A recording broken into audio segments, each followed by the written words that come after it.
शरद पवारांनी निवडणूक आयोगासह पंतप्रधान मोदींवर गंभीर आरोप केलेले आहेत। निवडणूक आयोगाला हाताशी धरून पंतप्रधानांना सोयीचं होईल अशी निवडणूक टप्प्याची आखणी केली गेली आहे, असा गंभीर आरोप पवारांनी केला।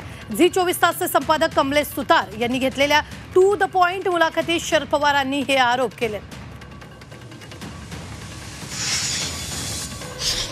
तामिळनाडूमध्ये एकंदर लोकसभेच्या जागा 40 आहेत।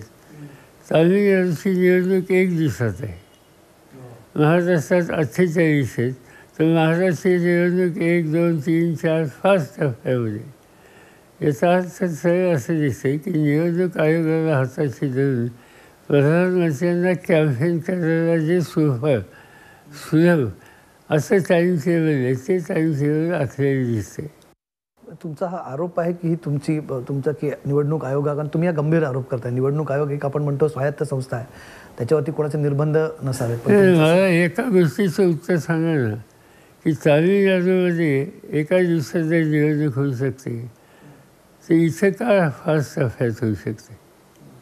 त्याचं कारण सरळ आहे की मोदींना ठिकठिकाणी जायला सुविधा हवी, हेच त्याच्या मागचं सूत्र आहे।